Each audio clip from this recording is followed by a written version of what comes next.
Hands where I can see them. The command cut through the quiet like a siren before the lights even hit. Sharp, immediate, leaving no room for confusion or delay. And Angela Brooks felt her fingers tighten around the steering wheel as red and blue reflections suddenly flooded the inside of her car, bouncing off the windshield, dancing across the dashboard, staining her hands in alternating colors that pulsed like a heartbeat she hadn't agreed to feel. The engine hummed low, steady, the only calm thing left in a moment that had shifted too fast. And for a second, she just sat there, her breath caught halfway between inhale and exhale, trying to trace back the last 30 seconds, the last mile, the last turn, searching for something she might have done wrong, something she could explain. But the road behind her had been empty, the speed limit unchanged, her headlights steady, her mind still half inside the hospital room she had just left, where a patient's pulse had finally stabilized under her watch, where her hands had moved with certainty and purpose, where she had mattered in a way that made sense. Now those same hands rested on worn leather, still, visible, exactly where they were told to be, and the difference between those two worlds pressed in on her chest like weight she couldn't measure in pounds or logic. The cruiser door opened with a dull, deliberate sound, and footsteps followed, slow, controlled, the kind that didn't rush because they didn't need to. Authority carried in each step, and Angela lifted her eyes just enough to catch the silhouette approaching in the side mirror. A tall frame, squared shoulders, one hand near his belt, the other holding a flashlight that cut a narrow beam through the dark, landing first on her license plate, then sliding up to the back window, pausing there as if deciding something before moving forward again. The night air outside was cool, somewhere in the low 60s, the kind that usually felt refreshing after a long shift, but now it seemed distant, separated from her by glass and expectation. And when the knock came against her window, firm but not frantic, it echoed louder than it should have, a small sound, amplified by everything unsaid around it.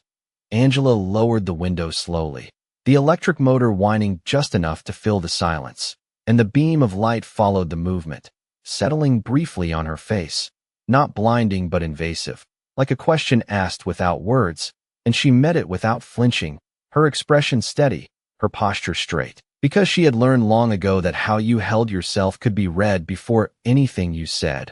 License and registration, the officer said, his voice even, practiced, carrying neither warmth nor overt hostility, just the weight of routine. But there was something else beneath it, something unspoken that lingered in the space between them, and Angela nodded once, deliberate, reaching slowly for her bag, narrating her movement in a calm voice that didn't rise or crack, because she knew the importance of being understood in moments like this, of leaving no room for misinterpretation, her fingers brushing past the folded scrubs she had changed out of, still faintly smelling of antiseptic, before finding her wallet. And as she handed over the documents, she finally spoke, not challenging, not defensive, just clear, measured, grounded. "Officer, can you tell me why I was stopped?" And for a brief moment, the world seemed to pause again. The flashing lights continuing their silent rhythm, the engine still humming, the night holding its breath as if waiting to hear what answer would come next. The officer did not answer right away, and that silence stretched longer than it should have, long enough for the flashing lights to feel louder, long enough for Angela to notice the faint crackle of a police radio somewhere on his shoulder, long enough for the weight of not knowing to settle deeper into her chest. But she kept her hands still, resting lightly on the steering wheel, her fingers relaxed, her posture unchanged, because she understood that every movement now carried meaning beyond intention. The officer took her license and registration without meeting her eyes at first, his flashlight dipping briefly to scan the documents before rising again, pausing at her face as if comparing something he had already decided with what he was seeing in front of him. And when he finally spoke, his tone remained flat, controlled, but edged with something that did not quite align with routine. "You were weaving back there," he said, though the road behind her had been straight for miles, though her speed had never shifted beyond the steady 35 miles per hour she had maintained since leaving the hospital parking lot. And Angela felt the faintest tightening in her chest. Not panic, not anger, just the quiet recognition of a situation that was no longer about facts. She nodded once, slow and respectful, her voice calm when she responded, "I do not believe I was, officer. I just left my shift at St. Mary's Medical Center." And she let the words settle without pushing further, without escalating, because she had learned that clarity did not always change perception, and the officer's expression did not shift in response. His jaw set, his stance firm, as if her explanation had simply passed through him without landing. Another set of headlights slowed in the distance, a car passing carefully, the driver glancing over just long enough to take in the scene before continuing on, and Angela felt that familiar awareness of being observed without being understood, a presence reduced to a moment, a snapshot, something people noticed but did not question.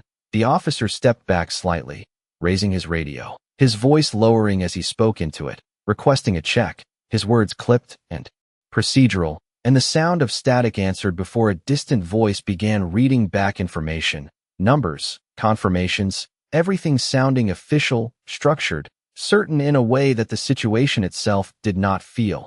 Angela kept her gaze forward now, not on the officer, not on the mirror, just straight ahead at the empty stretch of road illuminated by her headlights, the yellow line cutting clean through the darkness. And she focused on her breathing, slow and even, the same rhythm she used in hospital rooms when machines beeped too fast, when families waited for answers that had not come yet, when staying calm was the only thing that could hold a moment together.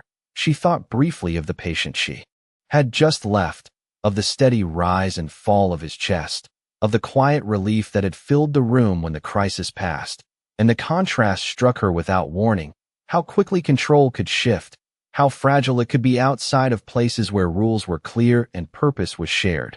The officer returned after a moment, stepping closer again, his presence filling the space by her window, and this time his eyes lingered longer, studying her, measuring something that was not written on her license, not listed in any report, and when he spoke again, there was a subtle change, not softer, not kinder, just more deliberate. "Step out of the vehicle, ma'am," he said, and the words landed heavier than before, not because they were louder, but because of what they implied, because of the shift they represented, and Angela felt it immediately. That quiet turning point where cooperation alone might no longer be enough to keep the situation simple.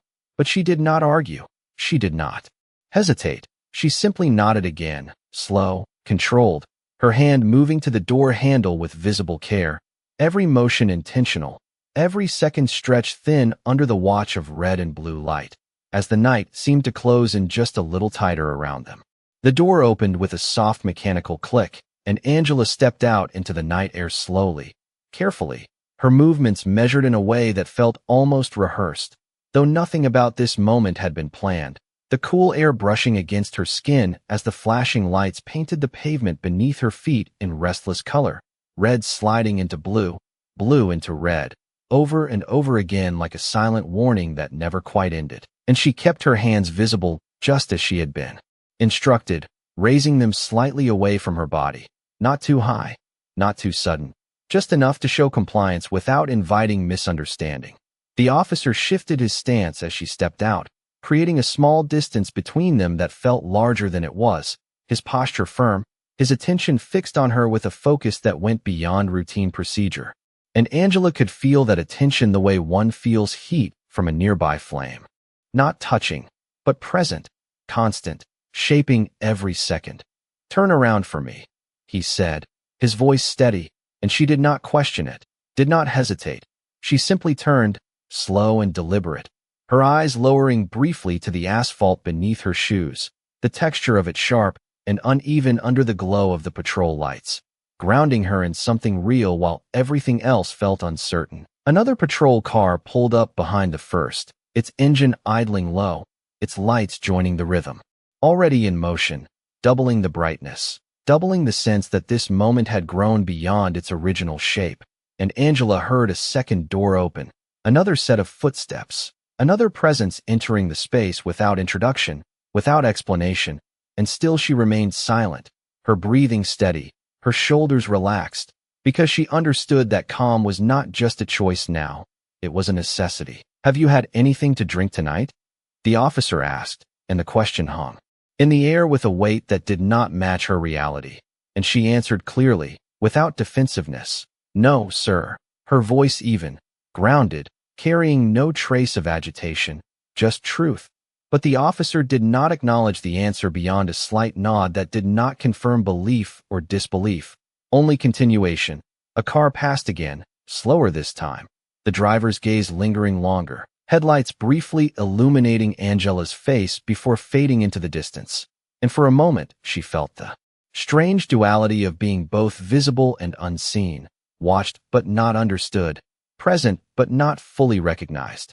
The second officer moved closer now, stopping a few feet away, his arms resting loosely at his sides, his expression unreadable from where she stood, and the quiet between all three of them stretched into something dense, something filled not with noise, but with implication, as if every unspoken assumption carried its own weight in the space.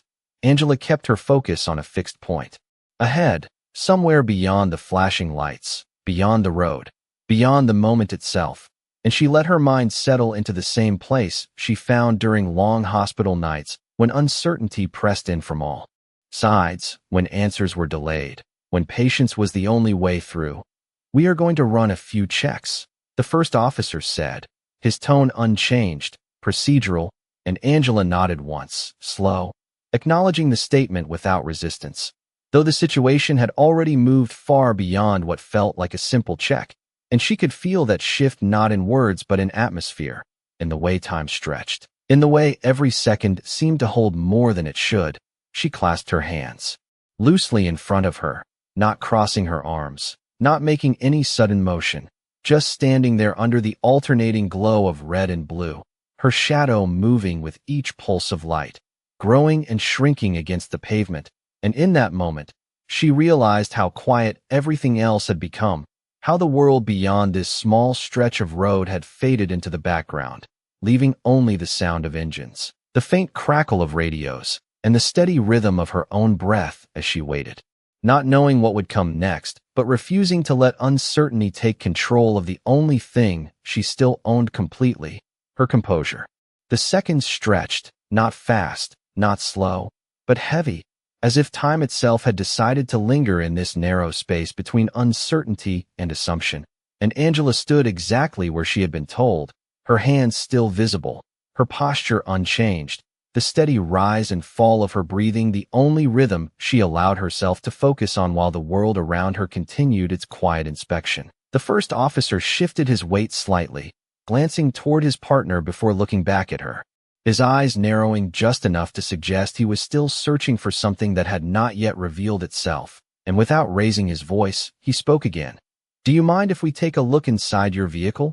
The question carried the shape of a request, but the tone suggested expectation, and Angela felt the subtle pressure behind it, the kind that did not need force to be understood. She paused for a fraction of a second, not out of hesitation, but to choose her words carefully, because she knew that clarity mattered even when it was not welcomed. "Officer, I do not consent to any searches," she said calmly, her voice even, respectful, without edge or defiance, just a statement of boundary. And for a moment the air shifted, almost imperceptibly, as if something invisible had been placed between them. The second officer straightened slightly, his gaze moving from Angela to his partner, then back again, and the silence that followed was not empty. It was filled with calculation, with the quiet negotiation of what came next, and somewhere in the background, the radio crackled again, a distant voice speaking codes and confirmations that blurred into noise without meaning to anyone outside the system. The first officer exhaled slowly, not frustrated, not yet, but no longer neutral, and he took a step closer, closing the distance just enough to reassert control of the space. "Step over to the side of the road, ma'am," he said, gesturing toward the gravel shoulder just beyond the painted line, and Angela complied without argument. Moving carefully, each step deliberate, her shoes crunching softly against the loose stones as she positioned herself where directed, the uneven ground shifting slightly beneath her weight, reminding her that stability here was something she had to create for herself. The flashing lights continued to pulse, reflecting off the side of her car, off the metal of the patrol vehicles, off the small details that now seemed sharper, louder, more defined than they should have been, and she became aware of how exposed the moment felt, standing under open sky, visible from every angle, yet contained entirely within a space she did not control. The first officer circled briefly toward her car, his flashlight sweeping across the interior through the window, lingering on the passenger seat, the back seat, the floor, searching without touching, observing without explanation, and Angela watched without turning her head fully, her eyes following only slightly, enough to remain aware, not enough to suggest resistance. The second officer remained closer to her now, not speaking, not moving much, but present in a way that reinforced the imbalance, and Angela felt that presence without needing to look. The quiet understanding that this was no longer a single interaction, but a situation being shared, confirmed, reinforced. "Where are you coming from tonight?" The first officer called out from near the vehicle, his voice carrying across the short distance, and Angela answered without raising her tone. "St. Mary's Medical Center. I just finished my shift." Her words steady, consistent with everything she had already said. But again there was no acknowledgement, no sign that the answer had changed. Anything. Only the continuation of a process that seemed to move forward regardless of truth. She shifted her weight slightly, not enough to draw attention, just enough to remain comfortable on the uneven ground, her hands still relaxed at her sides now, visible, open, and she focused again on her breathing, the same quiet anchor she had held on to since the moment the lights first appeared. Because in the absence of control over the situation, control over herself was the only certainty she could maintain.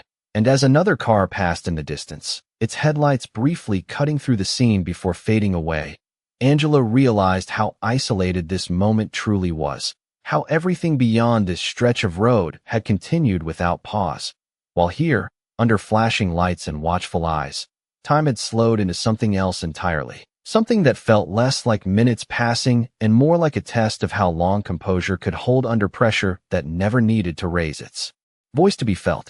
The air felt tighter now, not because anything had been said out loud, but because everything that had not been said was beginning to take shape, and Angela stood on the gravel shoulder with the same quiet composure she had held from the beginning, her hands relaxed at her sides, her gaze steady, but inside, she could feel the shift. The moment where a situation stopped being routine and became something else entirely, something harder to define and even harder to predict. The first officer closed the distance again, stepping away from her vehicle, his flashlight now angled downward, no longer searching the car but redirecting its narrow beam toward the ground near her feet, as if the focus had moved from evidence to presence, and his voice, when he spoke again, carried a firmer edge, not louder, but more resolved. "Ma'am, I am going to need you to place your hands behind your back for a moment." And the words landed with a quiet weight that did not match their calm delivery. Angela did not react immediately, not with resistance, not with fear, but with a brief stillness. A pause that lasted less than a second yet held everything, her mind measuring the request, her body holding its position, her breath staying even despite the subtle tightening in her chest. And then she responded, her voice steady, respectful, grounded in clarity. "Officer, I have been cooperating fully. May I ask why?" And the question was not a challenge, not defiance, just a request for understanding. But the officer did not answer it directly, his expression unchanged, his stance firm, as if the reason no longer needed to be explained once the decision had been made. The second officer shifted slightly closer, not touching, not intervening, but reinforcing the space, the quiet message that Angela was now outnumbered in a way that did not require words, and the flashing lights seemed to intensify for a moment, reflecting off the metal surfaces around them, casting long shadows that stretched and collapsed with each pulse, turning the roadside into a place that felt both exposed and contained at the same time. A car slowed in the distance again, its headlights sweeping across the scene before moving on, and Angela felt that familiar sensation return, the awareness of being seen without being known, of existing in a moment that others would witness only briefly, without context, without understanding, and then forget as they continued on their way. She exhaled slowly, choosing her next movement with the same care she had used since the beginning, and she did not step back, did not argue, did not raise her voice, She simply spoke again, softer this time, but just as clear. "I am not resisting."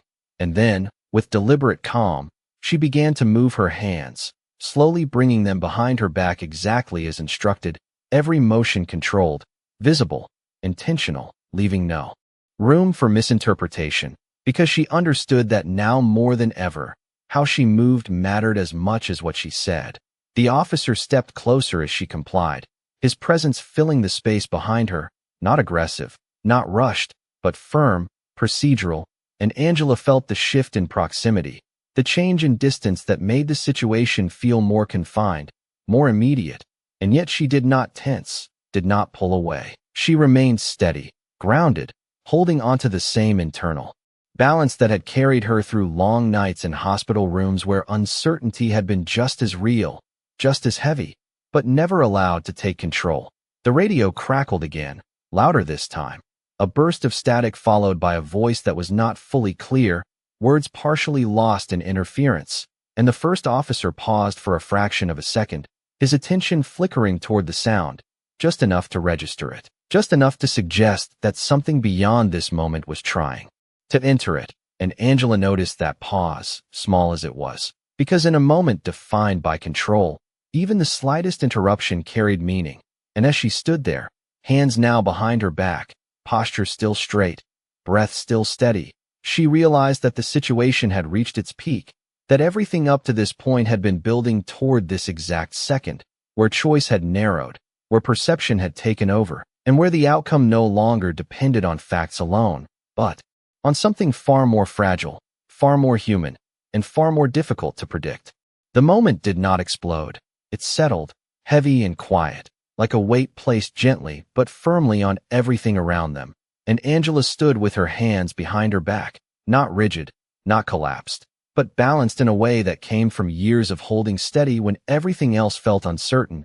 Her shoulders relaxed despite the position, her chin level, her breathing slow and controlled as the flashing lights continued their endless rhythm across her skin, across the gravel, across the still surface of her car, turning the ordinary roadside into something almost unreal. The officer behind her adjusted his stance slightly, close enough now that she could sense the shift of air when he moved, the subtle presence that reminded her how little space existed between action and assumption. And yet he did not rush, did not escalate, his movements measured, procedural, as if even in this moment something held him back from crossing a line that had not yet been spoken. The first officer stepped a few feet away, lifting his radio again, his voice lower this time, more focused, as he repeated a request, numbers and identifiers spoken clearly into the static. And the reply that came through was sharper, more urgent than before, not loud, but different in tone, enough to draw a brief pause from him, enough to shift his attention fully to the device in his hand. Angela did not turn her head, did not break her posture, but she noticed it, the slight hesitation, the change in rhythm, the way certainty seemed to flicker for just a second in a situation that had felt so controlled until now, and she held onto that moment without reacting, without letting it show, because she understood that sometimes change arrived quietly, not announced, not dramatic, just present in the smallest break in routine. The night air moved gently around them, a faint breeze carrying the distant hum of traffic far beyond the stretch of road they occupied, a reminder that the world continued just outside this narrow frame, untouched by what was happening here. And Angela focused on that thought for a moment, on the idea that this moment, however heavy, however defining it might feel, was still just a moment, something that would pass, something that would eventually release its hold. The second officer shifted his weight again, his presence still close, still watchful, but no longer pressing forward, as if waiting, as if something unseen had interrupted the flow of what was supposed to happen next, and the silence between them deepened, no longer tense in the same way, but suspended, held in place by something neither of them fully controlled. The first officer lowered the radio slowly, his gaze moving from the device back to Angela, and for the first time since the stop began, there was a change in his expression, not dramatic, not obvious, but there, a small fracture in the certainty that had guided every action up to this point. And he looked at her differently now, not just as a subject of procedure, but as a variable he might not have fully understood. Angela remained still, her breath steady, her posture unchanged, but inside, she felt the shift clearly, like the moment in a hospital room when a monitor changes its rhythm, subtle but unmistakable, signaling that something has moved beneath the surface, and she did not rush it, did not speak, did not try to fill the silence. She simply allowed it to exist, because she knew that sometimes the most powerful response was not reaction, but presence. And as the lights continued to flash and the road stretched quietly into the distance, the moment held itself there, suspended between what had been assumed and what was beginning to be reconsidered. The shift came not with a shout, not with a sudden movement, but with a sound, a sharp crackle through the radio that cut cleaner than anything spoken so far. And this time the voice on the other end was unmistakably clear, steady, authoritative in a way that did not ask to be interpreted. Unit 12, confirm vehicle plate again, it said, and the first officer responded immediately, repeating the numbers with precision, his tone now tighter, more focused, as if something in the request had pulled him fully out of the rhythm he had been controlling just moments before. Angela remained still, her hands behind her back, her posture unchanged, but she felt it, the difference, the subtle fracture in the sequence of events that had seemed so certain, and she held on to that awareness without turning her head, without shifting her stance, because she understood that whatever was happening now was not something she needed to influence, only something she needed to endure. The reply came. Back faster this time. No static, no hesitation, just a clear directive that seemed to land heavier than its volume suggested. Unit 12, stand down. That vehicle is registered to Detective Marcus Brooks, and for a fraction of a second, the night itself felt like it paused, the flashing lights continuing but somehow quieter, the air between them changing in a way that could not be seen but could be felt. The first officer did not move immediately, his hand still holding the radio near his chest, his gaze shifting slowly from the device to Angela, then toward her car, as if recalculating something he had already decided, and the second officer beside her straightened slightly, his posture no longer pressing forward, no longer reinforcing the same certainty, but adjusting, waiting. Angela did not speak, did not react outwardly, but inside, the name settled into place, not as a surprise, but as a quiet confirmation of something she had never needed to announce, and she allowed that moment to pass without claiming it, without using it, because she knew that truth did not always need to be declared to exist. In the distance, another set of headlights approached, slower than before, more deliberate, and the low hum of an engine grew clearer as a dark sedan pulled onto the shoulder behind the patrol cars, its movement controlled, intentional, as if it already understood the space it was entering. The driver's door opened, and a man stepped out, his presence calm, composed, not rushed, not alarmed, but certain in a way that contrasted sharply with the uncertainty that had filled the last several minutes. And he walked forward without hesitation, his steps steady against the gravel, his gaze fixed ahead. The first officer turned toward him now, his posture shifting. Again, no longer leading, no longer fully in control, and the air between all of them changed once more, not dramatically, but enough to be undeniable. The man reached into his jacket as he approached, not quickly, not abruptly, just a smooth, practiced motion, and when he stopped a few feet away, he held up a badge, the metal catching the flashing lights, reflecting red and blue in sharp, clean lines that cut through the tension like something solid, something real. Detective Marcus Brooks did not raise his voice, did not demand, did not accuse. He simply stood there, his presence alone altering the balance of the moment, and for the first time since the stop began, the authority that had defined. The space was no longer one-sided, no longer unquestioned, and Angela, still standing with her hands behind her back, felt the shift settle fully into place, not as relief, not yet, but as a turning point that could not be undone.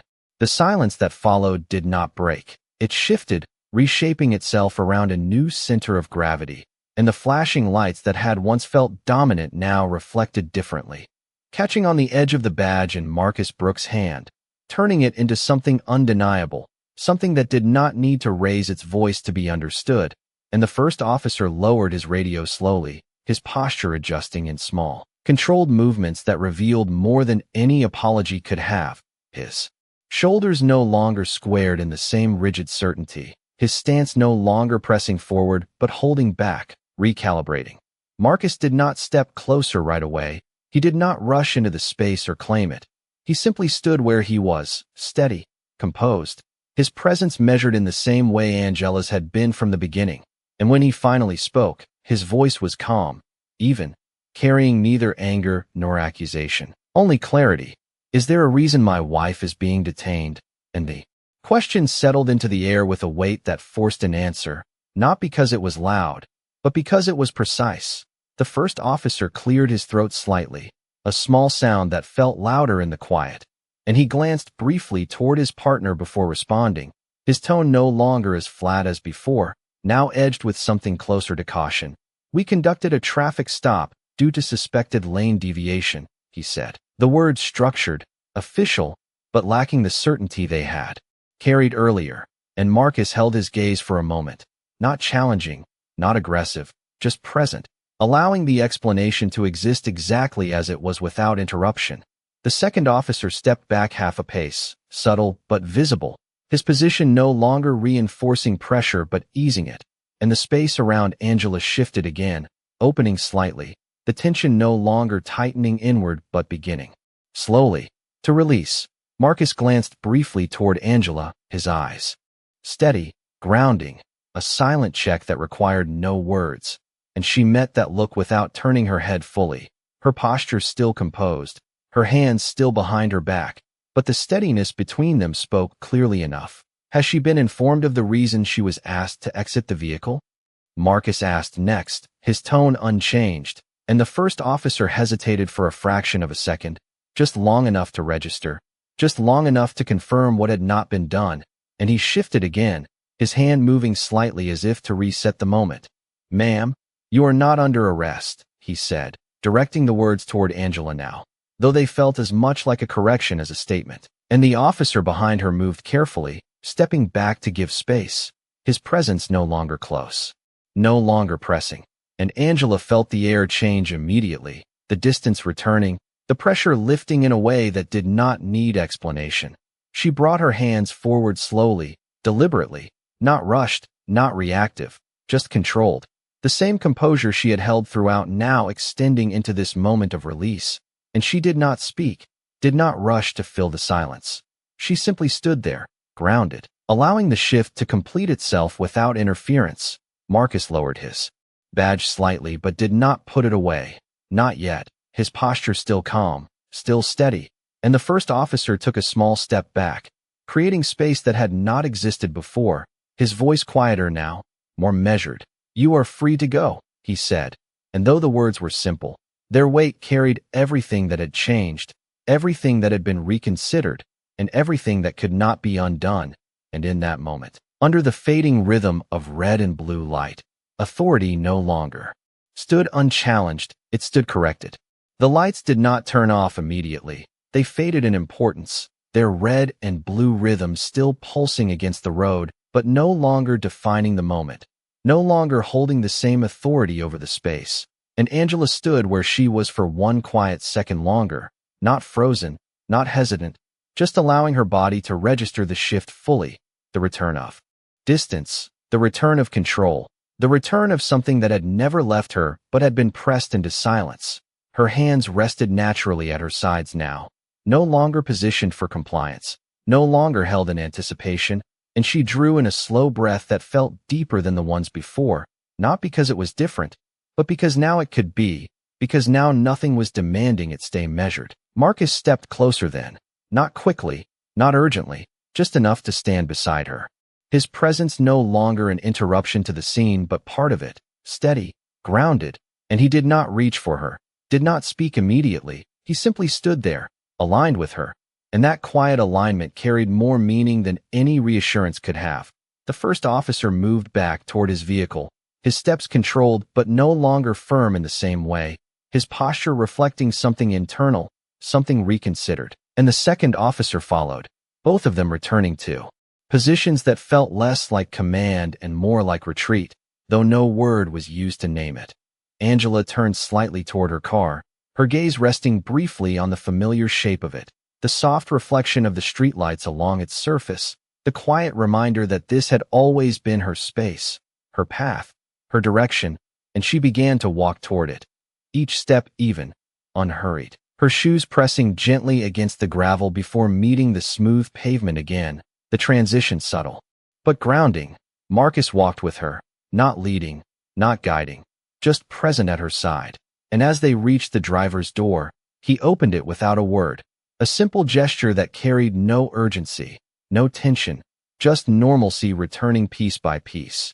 Angela paused for a fraction of a second before getting in, her hand resting lightly on the door frame, her eyes lifting once more to the quiet stretch of road ahead, now empty, now still, the earlier tension gone but not erased, transformed into something quieter, something that would remain in memory without needing to be spoken. She sat down, her hands settling naturally on the steering wheel once again, the same position they had held at the beginning, but everything about it felt different now, not because of what had changed outside, but because of what had been revealed within the moment itself.